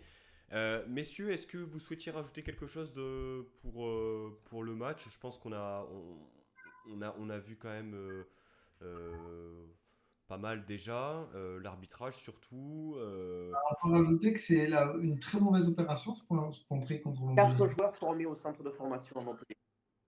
Ok, ok, ok. Pas mal. Ça nous manque, du coup, c'est un truc qui nous manque un peu chez nous. Ah ben c'est je pense le gros point noir, hein, s'appuyer sur l'académie, hein, mais ça bon on verra un peu. Je sais pas sûr qu'avec un coach comme Galtier, ce soit forcément Non, c'est pas son. l'objectif premier. Mais C'est ce que- effectivement, ouais, c'est pas ce- c'est pas une très très bonne opération au vu des résultats. C'était Ouais, ton ouais, idée, ouais. En fait, Alaric. ouais, ouais, complètement, parce qu'en fait, bah là, tous nos concurrents directs ont gagné. Et Mhm. en fait, si tu veux, je vais faire un peu la transition avec, je pense, la suite de ton programme, si je dis pas de bêtises. Tu vas peut-être te projeter sur les prochains matchs. Oui. Donc, c'est une pas très bonne opération parce qu'en fait, tous nos concurrents ont gagné, parce que Rennes est monstrueux, parce que Marseille a pulvérisé Brest et sont passés devant nous à la différence de but marqué. Euh, et que bah, malgré tout, bon, le match contre Marseille n'est pas le plus important de l'année, non, parce qu'il reste encore 10 matchs derrière à jouer, enfin 9 matchs après Marseille à jouer, et Marseille n'aura pas forcément un calendrier hyper facile, Montpellier et Rennes non plus. Mais par contre, il est clair que les deux prochains matchs Marseille-Rennes, si tu fais 6 sur 6, bon, bah, tu peux respirer un grand coup. Par contre, si tu accroches pas, si tu prends pas de points sur ces prochains matchs, tu vas pouvoir commencer à prier parce que rien ne dit que tu vas réussir à faire le plein à la maison face aux adversaires beaucoup plus abordables. Justement, merci pour la passe décisive, Alaric. C'est Euh, l'amitié. Rendez-vous dimanche soir pour le prochain match du gym. Déplacement au stade Vélodrome. Un stade À guichet fermé. guichet Ouais. fermé, 60 000 Ouais. supporters marseillais. On pouvait s'y attendre, les supporters niçois ne sont pas autorisés à venir faire le déplacement. Ça va être un match très important, un gros match avec beaucoup de tensions, beaucoup d'enjeux sportifs, euh, mental aussi, hein. Rappelons également, avant que je te donne la parole, Ilan, qu'en milieu de semaine, l'OM va jouer son retour de Conference League à Bâle. Et que ça, je pense aussi Jeudi, que ouais. ça peut jouer. On a trop perdu. Euh, très simple, très Utile. efficace. Mais ça peut jouer aussi le facteur fatigue dans le match. Ilan, tu vois quoi pour ce match? Est-ce que tu... Clairement. Dis-moi. Clairement, c'est le point qui va être le point d'interrogation marseillais, c'est la fatigue. Parce qu'à part ça, s'il n'y avait pas eu ce match contre Bâle, j'aurais été très pessimiste. Sans Dante, peut-être sans Kluivert, on n'a pas encore trop d'informations à ce sujet. Sans Boudaoui, bon, ça à la limite. Sans Boudaoui? Sans Boudaoui aussi, ouais. Est-ce que on connaît la raison de Il son a absence? Sans trois jouer. cartons jaunes. 3 cartons jaunes en moins de 10 matchs. Ouais, de toute façon, je Euh, pense qu'il va jouer avec Kluivert à droite et Thuram à gauche et qu'il va avoir la même animation que contre. S'il y a Kluivert. S'il y a Kluivert. Bon, Kluivert, il va Qui jouer, non? ne... Bah, il n'était pas présent sur les dernières. Ouais, mais c'est gagné, c'est pas grave, donc tu veux. Ouais. Mais sur les dernières photos d'entraînement tweetées par le l'OGC Nice, on ne le voit pas du tout sur aux entraînements. Est-ce qu'il y est et qu'il n'a pas été pris en photo ou est-ce qu'il n'y est pas? Ça, c'est une bonne question. On n'a pas d'informations à ce sujet. Bon, j'espère qu'il sera là et puis on va avoir sacrément besoin de lui, quoi. Donc, ça va dépendre encore une fois du match de la fatigue de Marseille à Bâle. Et ça va dépendre en effet, oui, de ces individualités comme Kluivert. Est-ce qu'il sera là ou non? Ouais, voilà, sur le chat, regarde Pseman qui te dit que Kluivert est plus touché que prévu, hein. Moi, c'est ce que j'ai l'impression aussi. C'est ce que j'ai l'impression aussi. Généralement, le GC Nice a pour habitude, au retour de blessures des joueurs, de photographier justement ces joueurs-là à l'entraînement pour dire que voilà, il est de retour. Bon, est-ce que c'est un bluff aussi de Galtier de ne pas le montrer Ouais, parce Bon, que je ça sais pas. risque de faire peur aux Marseillais de voir Clever, tu vois. Bah, enfin, excuse-moi, On mais verra. moi, enfin, je ne pense pas, mais j'espère que c'est un bluff. Parce que vu ce qu'il a fait lors du match en Coupe de France, tu sais que t'as pas Kluivert, alors que tu risques de ne pas Ça va être avoir dur, Dante hein. aussi. Ouais. Sans Dante, sans Kluivert peut-être et sans Boudaoui, ça devient dur. Ouais, ouais. Ton pronostic, Ilan, il me semble pas que tu l'aies donné. Non, j'arrive pas à me prononcer. Ça va être très dur. Ça va être très dur. Je vois un match nul. Match nul. Un partout. Ouais, ouais, je pense que. Enfin, moi, je me situe un peu comme toi. Pronostic vraiment très objectif, c'est ce match nul-là. Alric, est-ce que tu as un pronostic un peu plus optimiste que nous? Même si finalement, nul au Vélodrome, c'est pas non plus très pessimiste. Moi, j'ai les calendriers de l'Olympique de Marseille là, devant les yeux. À domicile, ces derniers matchs, c'est un peu en dents de scie, donc c'est ce qui peut jouer en notre faveur. Plus la fatigue accumulée avec le match retour contre Bâle, où leur qualification n'est absolument pas faite, hein. Bon, ils ont gagné le match aller, mais je crois qu'ils ont encaissé un but, donc c'est pas encore tout à fait fait. Euh, c'est très mal dit comme ça, mais on va faire comme si on n'avait rien entendu. Mais surtout, ouais, il y a tout le contexte autour. Moi, je pense surtout que l'OGC Nice doit garder son calme, parce que si tu pètes les plombs, au bout de 20 minutes, tu peux te retrouver à 9, quoi. Donc, Tu donc soulignes, on va.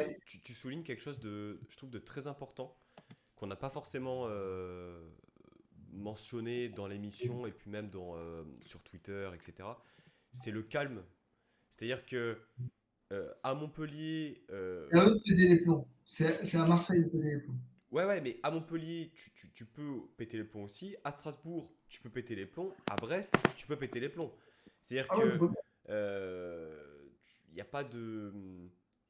Enfin, il y a un certain calme au vu de la situation qui pourrait complètement dégénérer. Donc, effectivement, l'aspect mental, psychologique va être extrêmement important dans ce match. Bah, on a vu que sur les derniers matchs où on s'est pris les cartons rouges, on a fait preuve de maturité, de solidarité, Complètement. de solidité.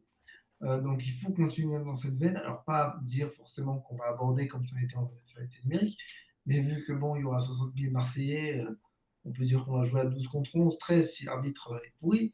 Mais, euh, mais c'est clair qu'il faut qu'on reste calme.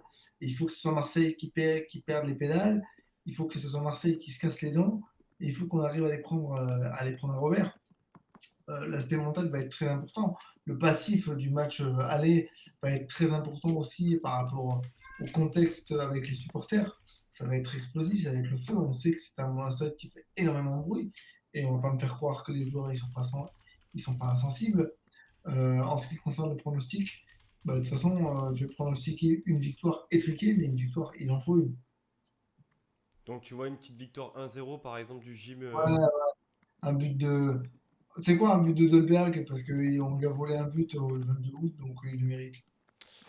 Eh bien, c'est vrai que prono supporter, je dirais 1-0 parce que on a gagné il y a quelques années des 1-0. Je me souviens d'un but de Esseric sur un coup franc, un but de Valère Germain Le aussi. dernière victoire au Stade Vélodrome, c'est 2015 avec Valère Germain, hein. Ouais, Valère Germain. Ah, ok, ça date. Mais Romain, dans le chat Twitch, mentionnait quand même quelque chose d'assez important, c'est la dynamique à domicile en championnat de l'Olympique de Marseille. Défaite contre Clermont, défaite contre Monaco. Ils sont quand même sur une série plutôt. En dents de scie, c'est en dents de scie parce qu'ils gagnent 5-2 contre Angers, mais ils perdent 2-0 contre Clermont et 1-0 contre Monaco. Donc c'est un peu en dents de scie avec un entraîneur qui, malgré tout, est assez contesté dans la communauté marseillaise de par ses. Si, si, non, non, Ah non. ouais, non, mais attends, autant contester. Enfin, je veux dire, Cumulé. il y a aussi beaucoup de. Je trouve beaucoup de culture de l'instant à Marseille et peut-être plus Ouais, non, qu'ailleurs. non, mais il l'est malgré tout parce que pas tout le monde comprend ses compositions, ses organisations tactiques. Enfin, quand ils viennent à Nice chez nous, qui prennent 4-1, t'as Saliba qui joue limite ailier droit, personne ne comprend ce qu'il fait là, tu vois. Oui, c'est vrai que même en termes de reconduction de dispositifs, de joueurs, etc., il a testé je ne sais combien de compos Ouais, je depuis crois qu'il est qu'il est arrivé. à une 50 bonne quasiment. trentaine, voire Ah non, non. quarantaine Ouais, de. ouais, Plus que ça, même. Tu vois, donc, ouais, Et petite anecdote aussi sur l'arbitre qui sera au sifflet dimanche donc pour Marseille-Nice, donc Monsieur Brizard, qui a arbitré une seule fois l'OM cette saison, c'était justement au Vélodrome, et qui avait mis un carton rouge à un défenseur central messin, si je ne dis pas de bêtises. Espérons que ça ne se reproduise pas à nouveau, que sous la pression des supporters marseillais au Vélodrome, sans porter la poisse il va pas justement à nouveau sanctionner un défenseur Danté ou, central qui plus est Danté niçois. au pif. Hein. Il sera pas là, mais ah, quoique, on ne sait pas encore, on verra. Mais à la limite, je préfère qu'il soit là et qu'il prenne un rouge en fin de match à Marseille. Par exemple, comment il puisse être là pendant ce match-là, je sais pas. Ouais, ouais, Mais ouais, non, c'est clair. Mais l'arbitrage va être très important, il va être scruté. Et de toute façon, ce match, qu'on se le dise bien, hein, va être scruté plus que n'importe quel match, un peu comme le replay qu'on avait fait à 3, où toutes les caméras étaient braquées sur les deux équipes, parce que malgré tout, ce passif du 22 août, il va nous poursuivre jusqu'à la fin de la saison et peut-être jusqu'à l'année prochaine. Ouais, j'ai confiance en Monsieur Brizard pour sortir Voilà. une belle perf. Je trouve que. Non, non, mais. ok, Il va être testé. Ouais, Mettez-nous un vrai arbitrage, peu importe de qui c'est, peu importe son nom, peu importe son blaze. Mettez-nous quelqu'un qui assure son match et puis c'est un tout, petit quoi. Merde, Saïd quoi. Jimmy. Un On petit devrait pas. Saïd Jimmy. On devrait pas être là en train de scruter. Alors attends, qui c'est qui nous arbitre ce week-end? Ah ouais, non, c'est l'autre Burn qui nous a enflé il y a 15 jours. On c'est une devrait pas se horreur. dire ça. C'est horrible, c'est horrible. C'est C'est pas vrai. Non, possible. mais un petit Saïd Jimmy, quand même, ce serait pas mal. Je me permets quand même, parce que bon, on parle de Marseille-Nice, mais là, la rencontre qui nous importe aussi, c'est ce Bordeaux-Montpellier, les gars. Bordeaux-Montpellier, je pense qu'il va être suivi par beaucoup, notamment Julien. Bordeaux, figurez-vous que ça joue au Qui va foot. caler. Qui va Bordeaux caler. qui est... De quoi? Qui va descendre. Ah ben qui va descendre et qui est dans une situation cataclysmique. C'est honteux de voir un club historique du championnat français dans une situation pareille. Ça fait mal au cœur. Et ça va recevoir Montpellier. Donc Julien, là, tu joues une équipe qui joue sa survie en Ligue 1. Tu vois comment là ce match?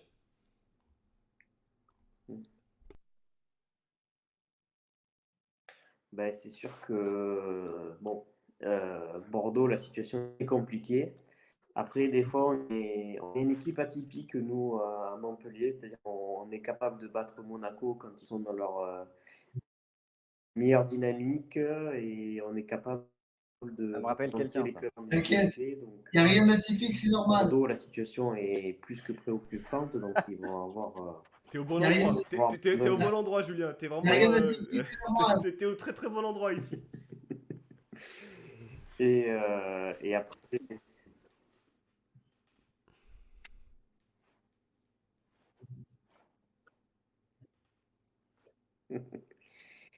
et du coup, après, pour notre part, nous, le maintien est assuré parce que je pense qu'il se jouera pas forcément à 40 points, 42, mais peut-être un peu moins.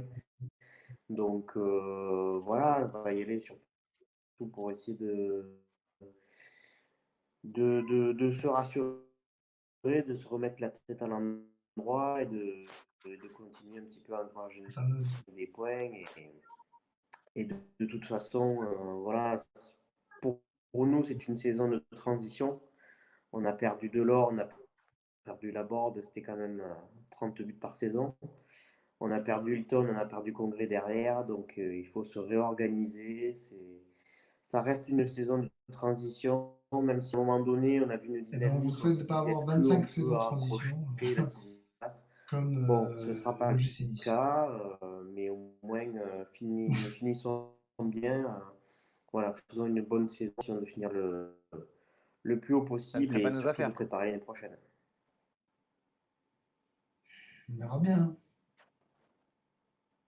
Ouais. Ah, On a perdu Pancho. On espère, on ouais. t'entend pas. Oula, je remets le micro, C'est bon. excusez-moi. Non, j'étais en direct d'Argentine, là, excusez-moi. Les gars, petit quiz pour terminer l'émission. Alors là, Aïe, aïe, aïe. le décalage son avec Julien, je sais pas trop comment on peut faire ça. Ah, Bah, pas tu que moi. poses la question et on répond 5 secondes après. Ouais, mais est-ce qu'il y a vraiment 5 secondes entre lorsqu'on parle et le moment de réception de Julien? Ça va être l'enfer.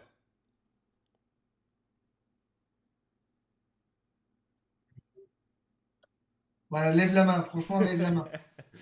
Ouais, ouais, on va faire ça comme ça. On va faire mieux ou alors on lève la main. On lève tous la main. Ouais, Comme ça, il n'y a pas de ouais. triche. Levez tous la main, même les personnes dans le chat, levez la main, et puis vous aurez la parole. Messieurs, première question. On parle. Moi, je m'en fous. Mais, On va faire mieux, c'est pas grave. Mais ouais, t'inquiète pas, on fait au De mieux. toute Julien. façon, Alric est imbattable. Donc, Voilà, il faut partir du principe que dès que vous jouez au quiz, en fait, vous perdez. Voilà, comme ça au moins les bases sont posées et puis il n'y a pas de souci. Bah ouais. Messieurs, première question sur Arnaud Souquet. La question est la suivante. Ah. Dans quel club de Ligue 1 a-t-il été formé? Moi, je Alors, l'ai. il me semble que c'était Ilan qui avait levé la main en premier. Ilan? C'est pas le LOSC? Ah, c'est le LOSC, Ilan. C'est une excellente réponse. Ah, il me semble qu'Ilan avait levé la main avant toi, Alric. Hein. Je te vois, ouais. je te vois qui commence La à. prochaine, si on est en même temps, elle est pour toi. Ça Non, mais fait. bon, j'ai la réponse. Ça fait. Ah, le mec qui rage. Question individuelle. Il aime pas perdre, il aime pas perdre. Question individuelle, Julien, je commence par toi. Cette question concerne Christophe Galtier. La question est la suivante. Julien, est-ce que Christophe Galtier a joué pour Montpellier en tant que joueur ou pas?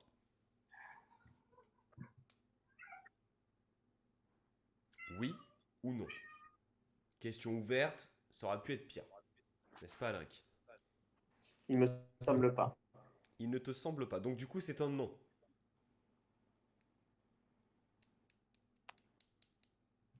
Non. C'est un non. Eh bien, c'est une bonne réponse. Effectivement, Galtier n'a pas joué pour Montpellier, mais par contre, il a joué pour C'est Nîmes. un non. Ou alors vraiment, c'était quand j'étais pas encore né, Non. mais Ah, mais je ne pense Galtier, pas qu'il ait joué Galtier, il pour a pas Montpellier. 75. Je maintiens le non. Il a pas 75 ans non plus, je pense, Galtier. Donc, non, non, effectivement, il a joué pour Nîmes et Oui, pas pour Montpellier. Bien joué, il a joué Julien. pour le rival. Question pour toi, Ilan, Aïe. qui concerne le latéral gauche de Montpellier qui s'appelle Ristic. J'ai pas le prénom, désolé. Quelle est sa nationalité? Il est bosnien. Pouah, c'est beau ça. Oh, je sais pas comment on dit, Bosnie. Oui, c'est ça. Alors, Bosnien ou bosniaque, ça dépend. ça C'est- dépend. Alors, Bosniaque. je crois qu'il y a une affaire de religion aussi Ah. là-dedans. Mais on va dire bosnien et c'est très bien. Est-ce que tu me l'accordes? Tu me l'accordes, Bien c'est sûr, bon? je te l'accorde, enfin. Bon, ça va. Bien sûr. Alric. Alors, la question de base, parce qu'on en a parlé, Julien en a parlé tout à l'heure, c'était qui Arnaud Souquet vient remplacer dans l'effectif montpelliérain au poste de latéral droit lors de l'été 2019. Bah, Seulement, c'était Romain Aguilar, vu qu'il est parti à Monaco. voilà, mais on en a parlé tout à l'heure. Il a dit Souquet qui est venu remplacer Aguilar. Donc je me suis dit, c'est hors de question, je ne laisse pas passer ça. Même si tu le savais. On, on va se baser sur Mamadou Sakho. La question est la suivante. Donc, il a joué au Paris Saint-Germain, il a joué à Liverpool, il a joué à Crystal Palace, il a joué à Montpellier. On est d'accord là-dessus? Ouais. Je te donne deux infos. Il a joué 5 saisons à Palace, il a joué 3 saisons à Liverpool. Est-ce qu'il a joué plus de matchs à Liverpool ou à Palace?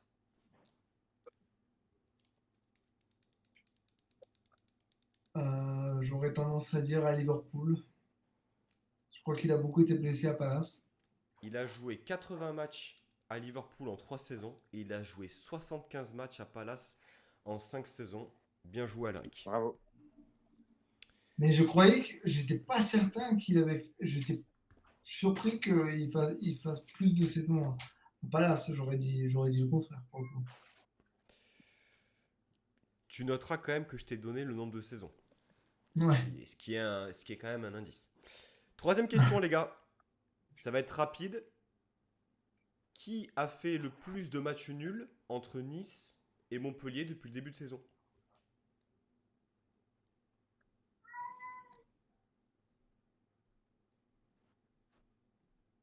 Oui, Ouais. Alaric. Bah, je dirais Nice. Combien de matchs nuls? Montpellier, pardon, Montpellier. Montpellier, du coup, ouais. C'était Montpellier, je voulais dire Montpellier, j'ai dit Nice. Tu dis Mais non, ouais, Montpellier. Montpellier. Ilan, tu dis quoi?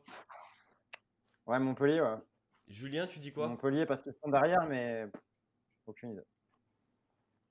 Je crois qu'on n'a pas beaucoup de matchs nuls, nous. C'est ça, on n'a pas fait énormément de matchs nuls. Hein. Non, on en a 5 ou 6 ou un truc comme ça. On attend toujours la connexion qui nous vient Moi, toujours. je dis Nice, mais je me trompe Non, je peut-être. crois, non, parce qu'on a 15 victoires, Eh bien, messieurs, c'est Montpellier. c'est Nice. Qui Mais a non! 6 matchs Ah nuls, je vérifie. 6 Waouh. matchs nuls et Montpellier en a 5. Oh! Le point est attribué à Julien Est attribué au décalage. au décalage. Bravo. Bien joué.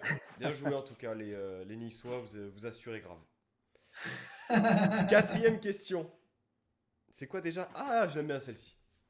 Question sur Souleymane Camara qui a été mis à l'honneur au cours de cette rencontre. Ancien joueur des deux équipes, bien sûr. Il était international sénégalais. Il a joué 35 matchs avec son équipe nationale. La question est la suivante. Quel est le surnom de l'équipe nationale du Sénégal? Alaric? Les Lions de la Teranga. Pouah, c'est rapide, c'est fluide, c'est efficace. Exact. Les Lions de la Teranga, les Lions de l'Atlas, le Maroc, les Lions indomptables, le Cameroun, les Lions de la Teranga pour les Sénégalais. Bien joué, Alaric. 5e question. Ah oui, il y a Julien qui lève la main, mais.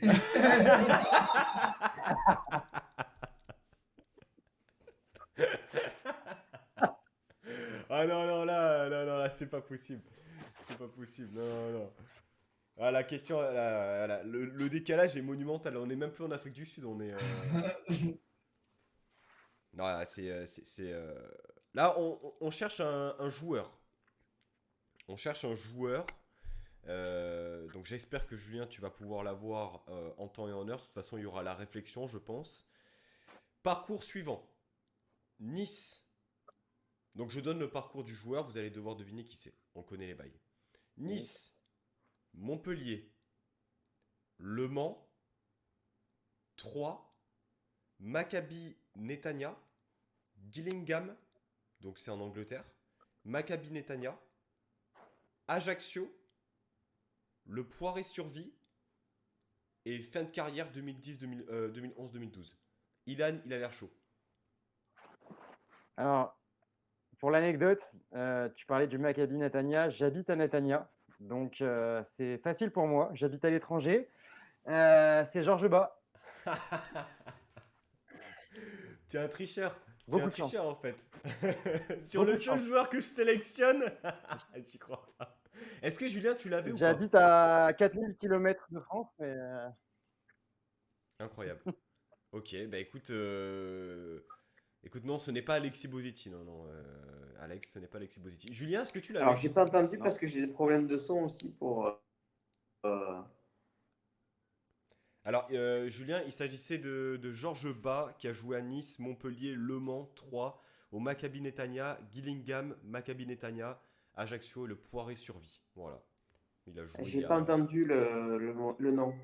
Georges Bas.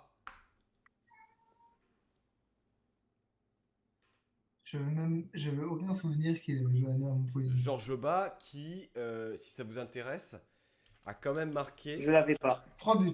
la bagatelle de 3 buts, effectivement, Alaric. Il n'a pas laissé un souvenir impérissable. Ah ben Montpellier, c'est 7 matchs, 0 but. Hein, donc autant te dire que je pense qu'on l'a vite oublié. Dernière question. Donc attends, Iliane, est-ce que je t'ai marqué? Est-ce que je t'ai noté ton point? T'avais 2 points, je crois que c'est le 3e point pour toi. Ah ben non, en fait, Iliane, t'as gagné. Félicitations. Parce qu'en fait, si je fais la dernière question, les gars, il va y avoir une égalité, ça va être l'enfer. Donc, Attends, comment ça il a 3 points? Bah il a 3 points. les 2 questions individuelles Non, la question individuelle et les 2 points, Et Arnaud Georges Souquet, Bas et la Georges Bas, non, non, Souquet. je viens d'avoir la confirmation de la VAR, c'est OK pour moi, Alaric. Ouais, ok. Une célébration, Ah, c'est dur pour à Adrien, la, ça. C'est dur, c'est dur. Quel enfoiré. une célébration à la Angel Di Maria. Mais Bien. tu sais que sur le quiz de je ne sais plus lequel à l'époque, tu avais fini premier très très loin devant tout le monde. Celui de Noël, peut-être. Sur Twitch aussi à l'époque. J'ai terminé deuxième. Hein. Ah ouais. Ah, c'était donc toi Voilà, le. c'est ma petite Ah, c'est ma petite d'accord, ok, revanche. je comprends, il y a un passif en fait. Ok, Je l'ai d'accord. compris, mais maintenant. Bien. Bon, bah Julien. Ah, une question en plus, moi? Ah, bah écoutez, on peut la faire si vous voulez, mais elle compte pas. Ça vous va ou pas? Bon, Julien, Allez, vas-y. Julien, c'était compliqué. Une question sur Younes Belhanda. Oh là. Il a joué dans 2 clubs entre Montpellier et Nice. Lesquels? Alaric? Dynamo Kiev et J'en ai que Galatasaray. un. Non. Non. Il a joué en Allemagne. Désolé, Il a joué en Ah Allemagne, non, mais tu sais, en Schalke Allemagne. 04 et En Dynamo Allemagne. Kiev. Eh oui. Schalke 04 et Dynamo Kiev. Ah, putain. Ah, C'est c'est dommage, Galatasaray, Alaric. c'est après Nice. Hein. C'est après Nice, Galatasaray. Galatasaray, c'est après. C'est après Galatasaray. Ouais, Schalke non plus. Bien, messieurs, Julien, est-ce que tu nous reçois? Est-ce qu'on peut se dire au revoir convenablement pour cette... Ah non, apparemment... Eh, ça fait quand même Décidément. 3 émissions que d'une manière ou d'une autre, il y a un problème avec l'invité de l'équipe adverse. Hein. Donc là, pourtant on est accueillant à Nice. Bah, je sais pas, on nous a traité de beaucoup de choses là, depuis le C'est début de la vrai, saison, quand c'est même. vrai, c'est vrai. Bien, messieurs, c'est ici et maintenant que s'achève cette émission. J'espère que vous avez passé un bon moment. Ilan, pour ta première. Merci pour votre participation, en tout cas. Au plaisir de refaire une émission ensemble, mon cher Ilan. Et puis Julien, bah, écoute, bonnes vacances en Afrique du Sud. Désolé pour les petits soucis, hein, en tout cas pour le chat. Merci à Alex, merci à Jack, merci à Pseman. Pseman, bravo les gars, première fois que j'écoute à moitié, l'émission est cool, continuez comme ça. Merci beaucoup pour ton commentaire, merci à Romain, merci aux personnes qui sont passées. Julien, si tu nous entends, je te souhaite une bonne soirée, je suis désolé pour les soucis rencontrés. J'espère que ça a été, que tu as pu quand même nous... alors que ça frise un peu de mon côté, bon c'est pas grave.